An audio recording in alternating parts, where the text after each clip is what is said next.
O projeto de uma usina para tirar sal da água do mar e abastecer a população de Fortaleza está dividindo o governo do Ceará e empresas do setor de internet. A proposta ainda não saiu do papel. A Praia do Futuro, em Fortaleza, conhecida pelo turismo, está no centro da polêmica. É aqui que o governo do estado pretende construir uma usina de dessalinização para aproveitar a água do mar para o consumo humano. Na Praia do Futuro também existe um hub, um ponto de conexão de cabos submarinos que ligam o país a outras regiões do planeta. Essa localização é estratégica porque Fortaleza fica num ponto central entre a África, a Europa e os Estados Unidos, que concentram a maior parte dos dados de internet no mundo. Segundo o Ministério das Comunicações, 90% do tráfego de internet no país passam por aqui. As empresas do setor dizem que a instalação da usina pode romper os cabos no mar e também aqui na terra. Segundo as empresas, pode haver um apagão de internet no país. Normalmente, quando tem uma ruptura de uma infraestrutura dessa, demora de 40 a 50 dias para ser restabelecido o serviço. Então, você imagina o impacto que teria, por hipótese, se houvesse um problema com essa infraestrutura numa região que são os hubs, né? Eu não estou falando só de uma subestação, eu estou falando de diversas subestações, né, as land stations de cabo submarino na região. A Companhia de Água e Esgoto do Ceará, que contratou o projeto, afirma que o ponto de captação da água do mar já foi deslocado para uma área que fica a mais de 500 metros de onde passam os cabos submarinos. O terreno destinado à usina permanece a cerca de 50 metros do trecho dos cabos instalados em terra. A empresa de saneamento afirma não haver riscos. Se existe risco, o risco já está posto hoje, porque a gente já está trabalhando e funcionando em harmonia. Cabo, gás, água, esgoto, drenagem, rede elétrica. Enfim, eu não vejo esse risco. Além disso, essa tubulação que vai chegar até a planta de dessalinização, ela vai estar numa profundidade bem baixa, mais de 6 metros de profundidade. Ou seja, é uma tubulação que não pode nem interferir com as tubulações já existentes da CAGES, tá? Que dirá com cabos. A usina será construída e operada por uma parceria público-privada que envolve 3 empresas, 2 do Ceará e uma da Espanha. Vai custar 3 bilhões e 100 milhões de reais, num contrato de 30 anos, e poderá tratar água para mais de 700 mil moradores de Fortaleza. O governo do Ceará aguarda a licença da Superintendência Estadual de Meio Ambiente para o início da obra e diz que uma mudança da Praia do Futuro para outra região mais distante vai encarecer o projeto e, consequentemente, a tarifa da água. A Anatel não vê outra saída e recomenda a transferência da usina. Nós recomendamos a construção da usina, porém em lugar diverso, porém com aqueles cuidados. Se os cuidados forem tomados, não importa para a Anatel o lugar não. O que importa para a Anatel é que os cabos submarinos sejam totalmente preservados para não afetar a comunicação do Brasil. A seca na Amazônia pode bater recorde esse ano e se estender até janeiro. A previsão é do CEMADEM, o Centro de Monitoramento e Alertas de Desastres Naturais do Governo Federal. Rios estratégicos da região estão com volumes abaixo da média histórica. Parece só um chapéu flutuando, mas é o seu Francisco nadando em busca de água no Rio Negro. Com a ajuda de mangueiras, ele leva a água do rio para casa. A sobrevivência de água para casa, né? De água potável. De água potável, porque nós só temos água para beber lá e fazer comida, né? E para beber e fazer comida o senhor tira de onde? A gente compra, é. É no ombro que os garrafões chegam até as pequenas embarcações. São moradores da comunidade do Catalão, no município de Iranduba, que durante a cheia recebem água do Rio Negro e também do Rio Solimões. A comunidade do Catalão fica próxima a Manaus, é conhecida por ser flutuante. Neste afluente do Rio Solimões estão mais de 120 casas. No período de cheia, inclusive aqui por onde eu caminho agora, a profundidade do rio chega a mais de 20 metros. Mas a seca deste ano está tão severa que os moradores precisam se virar agora com menos de 1 metro de profundidade de água. Agora, no período seco, esta barragem foi improvisada para empoçar um pouco do que ainda ainda entra pelos Solimões para manter as casas flutuando. Mas suja e quente é impossível usar. Por isso, a fila de canoas para levar para casa a água que chega por uma bica improvisada. Para lavar, para tomar banho, né? Lavar roupa, louça. Todo dia tem que pegar? Todo dia tem que pegar. Muitas vezes para chegar em casa só de balde em balde. Então a seca traz para a gente uma consequência de problema, de dificuldade, de sofrimento principalmente. Mesmo com a barragem improvisada, muitas casas que antes boiavam agora estão encalhadas. A do seu Francisco está bem torta. Pescador, ele não está conseguindo trabalhar pela dificuldade de acesso aos lagos. Você já pensou em sair de lá numa hora dessa, para vender seu peixe aqui, para voltar num sol quentão desse, varando terra? Em Rio Branco, milhares de famílias só podem contar com a água de caminhões-pipa. O baixo nível dos rios já impede o envio de combustível para o interior do Acre. Desde julho, essa é a rotina da dona Marilza. Ela mora em uma vila na zona rural de Rio Branco. Tomar banho, lavar roupa, lavar louça, para tudo. Porque não tem de onde tirar água aqui. 17 mil pessoas dependem dos caminhões-pipa. Não tem água, né? Porque sem água ninguém faz nada. Em Rio Branco, o nível do rio Acre está abaixo de 2 metros e se aproxima da mínima histórica registrada em outubro do ano passado, quando marcou 1,25 metros. A prefeitura decretou situação de emergência. O rio Acre fornece água para 65% da população do estado. Nós não temos previsão para os próximos dias que haja melhora na situação hídrica de Rio Branco. Pelo menos nós temos ainda todo o mês de outubro pela frente, parte do mês de novembro, até que as chuvas regulares comecem a acontecer e aí nós vamos ter já uma situação melhor em relação à parte hídrica. Em Jordão, normalmente só se chega de barco e avião. Mas os rios Jordão e Tarauacá estão tão baixos que é possível passar de carro pelo leito. E isso tem dificultado muito a vida do povo jordanense, dificultado a navegação, causando para nós um grande transtorno de se trazer mercadorias para abastecer o mercado local. Nesse posto da cidade, falta combustível. O verão muito prolongado e aí o rio baixou muito o nível da água. Para carregar combustível, a quantidade muito pequenininha. Nessa época a gente via mais puxando do que o motor empurrando, mais puxando na corda, que está muito seco o rio, a gente anda mais por dentro puxando aí, puxando o barco. No nordeste do país, quase metade do estado do Piauí está em alerta por causa da seca. Alguns municípios já enfrentam racionamento. Rios, açudes, barragens, nem os grandes reservatórios resistem à estiagem prolongada. Muitos secaram e em outros a água já está no fim. A escassez de chuva devastou as plantações e os animais estão morrendo de sede e fome. Para o agricultor, para o criador, pecuarista, ela está numa situação triste, porque nós não temos pastagem para os animais e a água. A falta de chuva também já compromete o abastecimento de água em 15 municípios no sul do estado. Esta é a barragem da Salgadinha. Ela foi construída para abastecer os 15 mil moradores do município de Simões. Mas por causa da estiagem prolongada, o reservatório secou praticamente inteiro.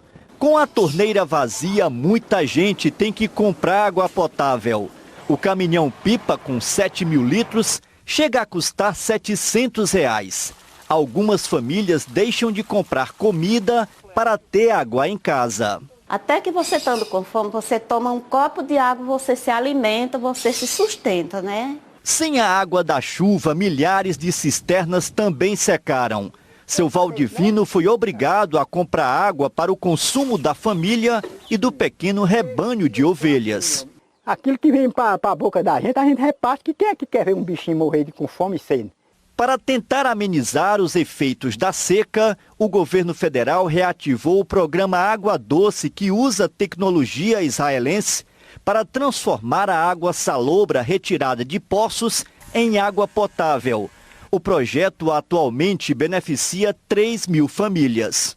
todo mundo tem água para beber cedo na seca, no inverno, sem ter aperreio. Bom, vamos saber então qual é a previsão de chuva para essas e outras regiões do país com a chegada de outubro. Jaqueline Brasil, boa noite. Oi, Fachel. Boa noite para você, para Mônica, e boa noite para vocês também. A previsão para outubro é de chuva abaixo da média.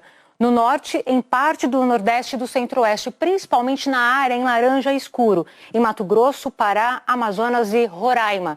Já em quase todo o sudeste e sul, vai chover mais do que o normal.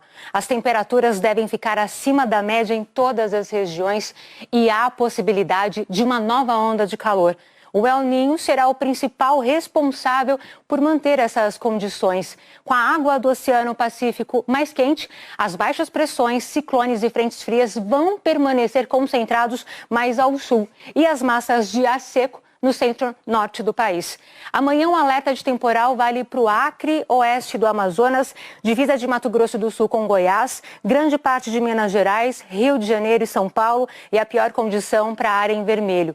Pode chover forte em São Paulo, Belo Horizonte, Rio de Janeiro e Rio Branco, com máximas entre 25 e 35 graus. Em Porto Alegre, deve fazer 20 graus, em Salvador, 28, 31 em São Luís, 35 em Cuiabá, 39 em Manaus e 40 em Palmas. Apesar do aviso de chuva forte, ela deve ser isolada do norte, passando pelo centro-oeste, sudeste e até o sul. Tempo firme em quase todo o Nordeste, nas áreas em amarelo, inclusive no Rio Grande do Sul. Mesmo com a ausência de chuva em várias cidades gaúchas, o nível do Lago Guaíba, em Porto Alegre, subiu hoje à tarde.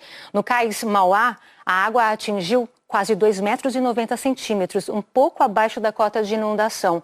3 comportas foram fechadas por prevenção, já que na última quarta-feira o lago transbordou, chegando ao maior nível desde 1941. O que provocou a elevação do lago hoje foi uma combinação de fatores. A chegada de água vinda da bacia do Guaíba e principalmente a presença de ventos constantes. A intensidade e a direção do vento vindo do sul dificultaram o escoamento da água. E a partir de terça-feira, volta a chover forte no Rio Grande do Sul. Fachel, Mônica, bom domingo para vocês. Obrigado, Jaqueline, boa noite. Obrigada, Jaqueline, bom domingo para você também. E o IBAMA intensificou as fiscalizações para combater o comércio ilegal de animais e plantas que entram e que saem dos aeroportos brasileiros. A imagem feita pelo raio-x do Aeroporto Internacional de São Paulo não passou despercebida pelo olhar treinado. Dado o alerta sobre a mala que vinha da Nigéria, os agentes do IBAMA entraram em ação. Ao fazerem a inspeção na bagagem, foi encontrado aí a cabeça de um macaco, do gênero dos babuínos, que é ameaçado de extinção. Nós encontramos também 40 roedores empalados, que são usados como iguaria, e mais 4 crânios de aves. Cada pílula dourada vendida como remédio é fruto da crueldade que ameaça uma espécie em extinção. São cápsulas de bile retirada do fígado de ursos negros do Tibete. O passageiro que trazia a carga da Ásia foi multado em R$100 mil e mais. Ele foi autuado e foi também encaminhado ao Ministério Público para que se abra inquérito de investigação. Muito do que passa pelo aeroporto ou pelos correios pode acabar detectado por aparelhos de raio-x e pela experiência dos agentes do IBAMA, que além das fiscalizações diárias, estão agora em força-tarefa. A equipe do IBAMA é embasada pela Operação Hermes, faz a vistoria, a fiscalização da exportação de peixes ornamentais. Eram filhotes de peixes da Amazônia com documentação fraudulenta. Estão agora em quarentena no Aquário de São Paulo. Os agentes já pegaram peças de madeira nobre e cobiçada para fazer instrumentos musicais, saindo do país disfarçadas de artesanato. Cocares que não podem ser vendidos carregam penas de aves em extinção. Entre as cargas apreendidas estão pepinos do mar, barbatanas de tubarão e bexigas de peixes usadas para fazer sopa. Tanto quem traz ou recebe, quanto quem leva ou envia espécies como as que estão sendo apreendidas, está cometendo infrações e crimes previstos na legislação nacional e em acordos internacionais. Isso sem falar no enorme risco da transmissão de doenças. Tem o risco também às nossas espécies nativas, de trazer uma doença e as nossas espécies nativas adquirirem essa doença e espalhar e acabar com comunidades brasileiras. Inteiros ou em pedaços, cerca de 40 mil animais e plantas em risco de extinção fazem parte de uma lista de proibições para comercialização e transporte. A documentação, mesmo do que é permitido, precisa estar correta ou pode cair na malha fina das operações que o IBAMA faz em conjunto com a Receita, Polícia Federal e Ministério Público. A pessoa vai responder criminalmente por algo que muitas vezes ela pensa que não é tão grave, mas é um crime equiparado ao tráfico de drogas, mesmo que o produto seja muitas vezes alimento lá fora.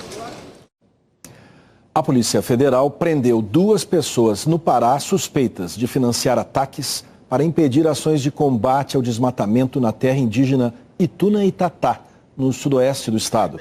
De acordo com a Polícia Federal, os criminosos tinham destruído 15 pontes e uma caminhonete do governo estadual. Na Bahia, 4 homens morreram num confronto com policiais na cidade de Santo Amaro, a 80 quilômetros de Salvador, ontem à noite. Segundo a PM, eles tinham dinheiro, armas e drogas e atiraram primeiro nos agentes. Já são quase 70 mortes em confrontos com a polícia neste mês na Bahia. Amanhã o Fantástico traz um levantamento exclusivo sobre a atuação de 20 empresas investigadas como pirâmides financeiras no Brasil. A seguir, o Congresso americano tenta evitar a suspensão dos serviços públicos no país. O Congresso dos Estados Unidos tem pouco mais de 4 horas para aprovar o orçamento do governo federal e evitar a paralisação dos serviços públicos por lá. A discussão está parada no Senado. Nós vamos agora a Nova York, ao vivo, conversar com o Felipe Coalho. Felipe, boa noite para você. Como é que está a situação por aí? Oi, Mônica. Boa noite para você, para o Fachel. Boa noite a todos. Olha, o orçamento americano é válido só até a meia-noite de hoje, no horário de Washington. E o Congresso não chegou a um consenso até agora. Mais cedo, a Câmara aprovou uma solução temporária: adiar por 45 dias a votação do orçamento. Nesse tempo, fica garantido dinheiro para manter a máquina pública funcionando, mas sem destinar mais nenhuma ajuda para a Ucrânia. E esse é o centro do imbróglio deste ano. É isso que está atrasando a votação no Senado, que deve começar a qualquer momento.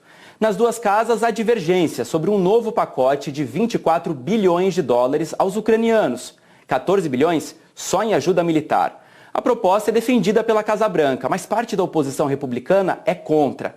Acredita que os Estados Unidos já enviaram dinheiro demais para os ucranianos, 113 bilhões de dólares. A falta desse consenso pode provocar um shutdown, que é quando o governo americano não consegue aprovar um orçamento. Se isso acontecer, 2 milhões de militares e mais de 1,5 milhão de funcionários públicos ficarão sem receber salário. Agências federais importantes param de funcionar ou ficam com menos funcionários. Isso pode provocar o fechamento de parques e museus, por exemplo, além da suspensão de serviços de assistência, pesquisas científicas e lentidão na segurança de aeroportos. A última vez que um shutdown aconteceu foi em 2018, quando o então presidente Donald Trump tentou incluir no orçamento uma verba de 5 bilhões de dólares para construir um muro na fronteira com o México. Mônica. Obrigada, Felipe, pelas informações. Boa noite, Felipe. Na Eslováquia, os eleitores foram às urnas em eleições parlamentares antecipadas, que vão escolher o novo primeiro-ministro. A guerra da Ucrânia foi tema central da campanha. Entre os favoritos está o partido liderado pelo ex-primeiro-ministro Robert Fico, que prometeu não enviar mais nenhuma ajuda militar aos ucranianos. Seria o primeiro país da OTAN a fazer isso. A Armênia anunciou que mais de 100 mil pessoas já deixaram Nagorno-Karabakh. Isso significa que quase toda a população da etnia armênia saiu do território. O Azerbaijão retomou Nagorno-Karabakh na semana passada, pondo fim a mais de 3 décadas de domínio armênio. O Papa deu posse hoje a 21 novos cardeais. 18 deles têm menos de 80 anos e, portanto, com direito a voto para eleger o próximo Papa. Dos 242 cardeais, 131 foram nomeados por Francisco. Isso aumenta a possibilidade de o próximo chefe da Igreja Católica ter uma visão mais progressista, alinhada à de Francisco. O presidente Lula segue estável depois das 2 cirurgias a que foi submetido ontem em Brasília. O primeiro boletim do dia após as cirurgias no quadril e nas pálpebras foi divulgado pouco antes das 10 da manhã. Afirmou que o presidente passou a noite estável, caminhou no quarto e realizou sessões de fisioterapia. O presidente caminha apenas dentro do quarto, amparado por fisioterapeutas, como é padrão nos momentos pós-cirúrgicos. Às 7 da noite, o Hospital Sírio-Libanês liberou um segundo boletim. O comunicado, mais sucinto, informa que Lula passou a tarde estável e que permanece em apartamento. O presidente Lula está sendo monitorado continuamente. O médico pessoal, o cardiologista Roberto Calil, diz que a recuperação tem sido surpreendente. Lula está sem receber visitas. Os médicos também proibiram conversas ao telefone. A única companhia dele até o momento aqui no hospital é a da primeira-dama, Janja da Silva. Lula está num quarto localizado no fim de um corredor, uma área mais reservada para não alterar a rotina de outros pacientes. O corredor não chegou a ser isolado. A opção foi por uma segurança discreta. A alta do presidente está prevista para terça-feira, mas dependendo da recuperação, pode ser na segunda. Veja a seguir a ajuda de ex-alunos e professores a jovens de baixa renda no vestibular mais disputado do país. Uma lei aprovada em São Paulo está garantindo avaliação individualizada para alunos autistas e com outros transtornos de desenvolvimento. Foi dentro dos muros de uma das mais tradicionais faculdades do país que se deu um avanço nas normas de inclusão. Começou com o Silvano, aluno do último ano de Direito da Universidade de São Paulo. Todos os meus professores, meus colegas falavam: Silvano, você é brilhante, você é inteligente. As notas não demonstravam isso. Ninguém entendia. Até que em 2020 ele descobriu que é autista e que por isso não reagia ao sistema de provas como os outros alunos. Eu fiz todo o curso com frequência total, 100% de frequência, mas chegou no momento da avaliação e eu decidi que eu não queria passar por esse estresse. Silvano foi atrás do direito de se formar. Eu sabia que eu tinha tanta capacidade quanto os meus colegas. Eu preciso que as adaptações sejam feitas. O pedido dele foi atendido e virou norma dentro da faculdade. Alunos com diagnóstico de transtorno do espectro autista podem escolher como querem ser avaliados. Essa política de acessibilidade pedagógica surge por meio de demanda de aluno, que tem uma capacidade de rendimento, que tem um talento, né, e que tem todo o mérito de estar na universidade, e que isso tem que ser mais do que respeitado, isso tem que ser desenvolvido. Não existe só um tipo de avaliação para pessoas autistas. Algumas têm dificuldades para falar em público, na frente de outros alunos, ou então participar de debates valendo nota. Preferem escrever, entregar trabalhos extensos. Outras são o oposto. Se expressam melhor falando do que em uma prova dissertativa. Por isso, o sistema de avaliação tem que ser individualizado.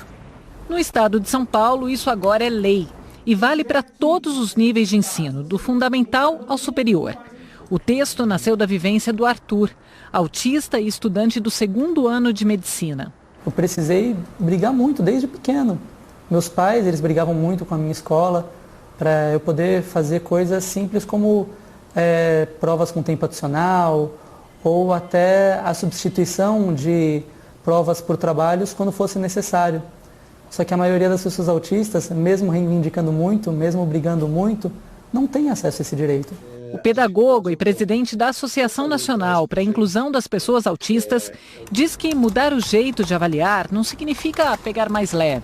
não vai haver um enfraquecimento do que é exigido do aluno. O que vai haver é uma flexibilização para que o aluno demonstre que compreendeu aquele conteúdo de uma forma em que ele se faz melhor compreender. O Arthur diz que a mudança no sistema de provas é um teste para a vida. Mas você vai trazer essa autoestima para além dos campos da escola, para além dos campos da universidade. Ele vai ser uma pessoa muito mais segura dentro do mercado profissional, vai ser alguém muito mais seguro na hora de realizar um desejo de constituir uma família ou de participar da sociedade de diversos outros modos. Na Universidade de São Paulo, a USP, um grupo de ex-alunos e professores está ajudando jovens de baixa renda a se inscreverem no vestibular mais disputado do país.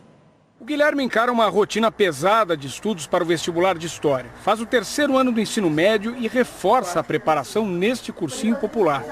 O maior desafio até aqui é pagar as taxas de inscrição para as provas das universidades públicas. 190 da Unesp, 190 da Unicamp, 190 da FUVEST.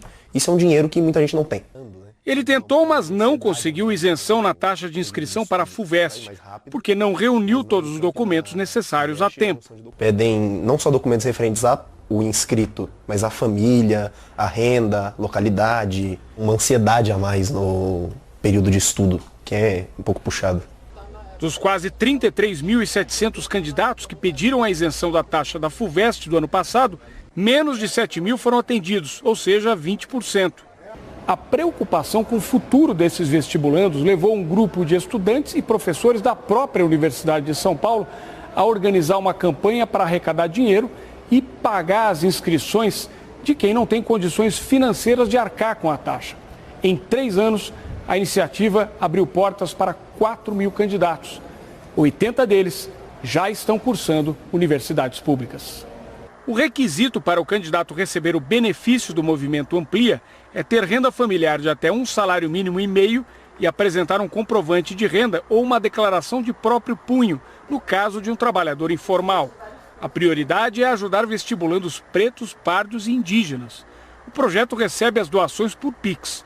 Este ano a meta é pagar a inscrição de 500 estudantes. Uma conta de luz que não vai ser paga para fazer o vestibular. E a gente está aqui para dizer, não precisa deixar de cobrir suas necessidades básicas para você fazer um vestibular. Então vamos ajudar no hoje para você poder construir o amanhã. Foi graças à ajuda via Pix que a Isabel entrou na Faculdade de Engenharia Ambiental da USP. Eu achei incrível a ideia e para mim aquele momento foi definitivo para saber, legal, vou fazer com mais tranquilidade agora a inscrição. O Jean também teve a inscrição do vestibular bancada pelo Movimento Amplia e hoje caminha com orgulho pela cidade universitária. O endereço de estudo dele nos próximos 4 anos é a Faculdade de Economia e Administração. Estudando bastante para conseguir competir em alto nível no mercado, para conseguir um bom emprego, né? Garantir um bom futuro para mim, para minha família. O céu não é o limite, tem o universo ainda. E uma exposição no Museu do Amanhã, no Rio de Janeiro, celebra a combinação entre a arte e a tecnologia. A reportagem é de Pedro Bassan. O Rio está acostumado a receber visitantes de toda parte. Mas esses chegaram trazendo cada bichinho de estimação. A obra do holandês Theo Jansen caminha rangendo esqueleto pela praça. O Amanhã não tem porta, tem portal. Alguns entram direto, outros chegam de mansinho, tentando tocar o futuro com a pontinha dos dedos. Mas o futuro logo se oferece diante dos olhos na nova Bienal Rio de Arte e Tecnologia. Numa exposição de arte tradicional, as pessoas olham para as telas. Aqui, as telas olham para as pessoas. A obra da finlandesa Hanna Haslahati ao mesmo tempo diverte e provoca, criando avatares de reações imprevisíveis. Eu não esperava que eu ia praticar bullying. Não mesmo, não é da minha personalidade. Você está brigando ali agora, hein? Que horrível! Eu nem sou assim. São 70 obras de artistas de 30 países. Nesse espaço do Museu do Amanhã, a criação é constante e coletiva. Algumas obras nem existem sozinhas, mas um simples toque provoca uma explosão de cor. Impossível passar em frente a essas telas e não participar. Nessa mistura de arte e tecnologia, o público é ao mesmo tempo espectador, artista e personagem das próprias obras. Na nova Bienal, o visitante mergulha no futuro e de alguma maneira sai transformado.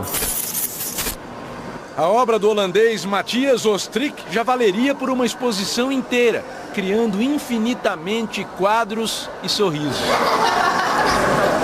A gente chegar e se impactar, ter um sentimento de algo que realmente te move, que você olha, sai surpreso e pensa, nossa, eu estou enxergando o mundo de uma outra maneira. Enxergando, ouvindo, mexendo. Essa Bienal é uma festa para todos os sentidos, que se misturam, como na escultura feita de som. Ou então nessa sensação de pegar um objeto sem tocar em nada. É quase como pegar o futuro com a mão. Peguei! A lição principal é que a verdadeira arte sempre vai ser feita por pessoas. Por isso emociona outras pessoas. Cada obra nessa Bienal carrega aquela mesma sensação que o ser humano conhece desde que começou a pintar cavernas na Idade da Pedra. Tanto as questões de programação, os softwares, a inteligência artificial, hoje você poderia dizer que essas ferramentas seriam os pincéis do século XXI. É por isso que toda a arte é eterna. Só ela é capaz de nos levar para o futuro para voltar no tempo. Eu já voltei a ser criança aqui dentro, essa é verdade. E não dá para esquecer, né? Não dá para esquecer, Incrível. É muito legal. A seguir, os gols do Brasileirão. A gente volta a falar da discussão sobre o orçamento do governo federal dos Estados Unidos. O Senado acaba de anunciar um acordo para evitar a paralisação dos serviços públicos. Daqui a pouco, os senadores começam a votar e vão confirmar o que foi aprovado mais cedo na Câmara. Uma lei que garante verba para manter os serviços do governo funcionando por 45 dias. Começou hoje o pré-olímpico masculino de vôlei e o Brasil estreou com uma vitória tranquila contra o Catar. A intimidade com a bola no pé era uma pista. A emoção no hino adversário, a confirmação.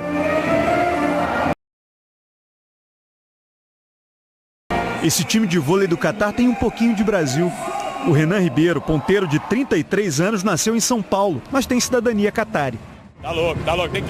Tem que segurar para não passar vergonha, né? Não chorar e tudo mais, porque é muito difícil. A conexão com a seleção brasileira está escrita na camisa também. Filho de mãe apaixonada por vôlei, ele carrega no próprio nome uma homenagem a um ídolo desse esporte no Brasil, craque dos anos 80, o atual técnico da seleção, Renan Dalzotto. É um garoto muito bacana e ele falava, jamais poderia imaginar um dia eu poder estar em quadra com a seleção brasileira, né? E hoje é a segunda vez que ele está em quadra com a seleção brasileira, fez um grande jogo. Presenteou minha mãe, né? Assinou uma camiseta da seleção. Na hora que eu fui entregar a camiseta para ela, chorou que nem uma bebê, cara maravilhoso. Em quadra, ele era o ponto de equilíbrio da equipe do Catar. Mas isso não foi o suficiente para segurar o Brasil no primeiro set. 25-16. Numa estreia, sempre tem um pouco de nervosismo. Para compensar as falhas na recepção, o Brasil contou com a eficiência do Alain, do Lucarelli. Os dois melhores atacantes em quadra com 14 pontos cada. A seleção venceu o segundo set por 25-19. No terceiro, o Catar chegou a ficar em vantagem. Mas o Brasil virou e fechou o jogo com o Lucarelli. 26-24. Essa vitória por 3-0 foi sobre o adversário mais frágil dos 7 do torneio pré-olímpico aqui do Rio de Janeiro. A comissão técnica e os jogadores do Brasil sabem que vão precisar subir um degrau no nível de concentração a partir de amanhã contra a República Tcheca. Então com certeza vai ser um jogo assim tenso, né? Mas nosso objetivo é sair com vitória de qualquer maneira. Nós temos que evoluir. Amanhã o Brasil enfrenta a República Tcheca pela segunda rodada da competição e o jogo terá transmissão ao vivo da Globo a partir das 10 da manhã. Antes tem o Esporte Espetacular, que começa um pouco mais cedo, às 9h45. O programa vai falar sobre casos de racismo no futebol na América do Sul. 4 jogos abriram a 25ª rodada do Brasileirão. Rio de Janeiro, o Flamengo recebeu o Bahia. Primeiro jogo sem o técnico Jorge Sampaoli. Bruno Henrique sofreu pênalti. Pedro bateu e fez. Flamengo 1-0. Fortaleza e Grêmio no Castelão. O árbitro Rafael Claus marcou o pênalti nesse lance em que a bola toca no braço de Reinaldo. Thiago Galhardo bateu 1-0. No segundo tempo, Luiz Soares empatou para o Grêmio 1-1. Clássico entre São Paulo e Corinthians no Morumbi. Romero bateu no cantinho para fazer 1-0 para o Corinthians. Caleri desviou o chute do Rodrigo Nestor e empatou. E ainda no primeiro tempo, Caleri virou para o São Paulo. 2-1, placar final. Cuiabá e Fluminense na Arena Pantanal. A defesa do Fluminense errou na saída de bola e Cleison fez 1-0.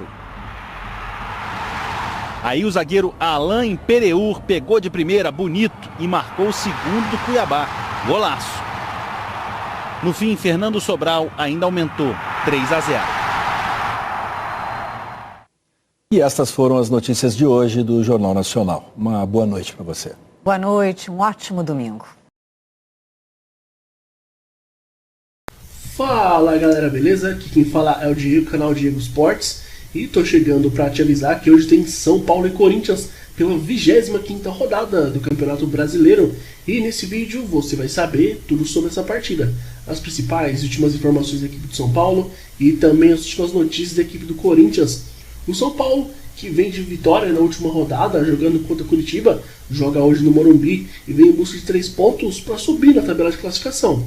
Já o Corinthians, que na última rodada também venceu, bateu o líder Botafogo em casa, também vem em busca do resultado positivo mesmo jogando fora de casa para fugir de perto da zona de rebaixamento.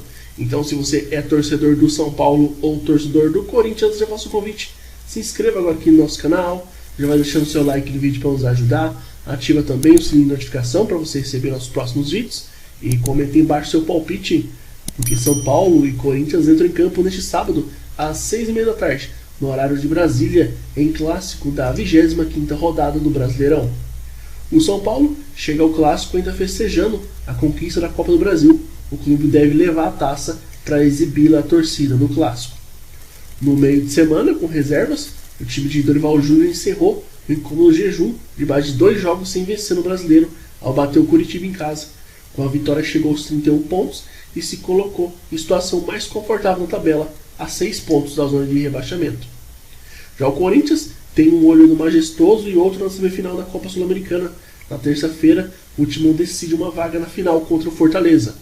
O clássico marcaria a estreia de Mano Menezes pelo Timão, mas ele está suspenso pelo terceiro cartão amarelo recebido em julho pelo Internacional e será substituído pelos auxiliares Sidney Lobo e Cauã de Almeida. Na última rodada, o Corinthians venceu o líder Botafogo e assim conseguiu se afastar das últimas colocações. A equipe começa a rodada em 11º com 30 pontos, um a menos que o São Paulo. Este será o primeiro encontro dos rivais desde a semifinal da Copa do Brasil, quando o tricolor levou a melhor. Pelo lado de São Paulo, depois de escalar reservas contra o Curitiba, Dorival deve montar um time com o que tem de melhor à disposição no clássico. O único desfalque é Arboleda, que tem um estiramento na coxa. Diego Costa é o favorito para formar a dupla de zaga com o Beraldo. Então a provável escalação do São Paulo deve ter o Rafael, Lucas Beraldo, Diego Costa, Caio Paulista e Rafinha, Pablo Maia, Alisson, Nestor e Wellington Rato, Lucas Moura e Caleri. Já pelo lado do Corinthians, além de contar com desfalques por suspensão ou lesão, o Corinthians pode poupar jogadores mais experientes como Fábio Santos e Renato Augusto. Em sua apresentação, Mano Menezes disse que o seu principal desafio nesse momento é deixar a equipe mais compacta, porém o técnico teve apenas 2 treinos antes do Majestoso. Então a provável escalação do Corinthians deve ter o Cássio, Lucas Veríssimo, Gil, Matheus Bidu e Bruno Mendes, Fausto Vera, Michael, Matheus Araújo e Juliano, Wesley e Felipe Augusto.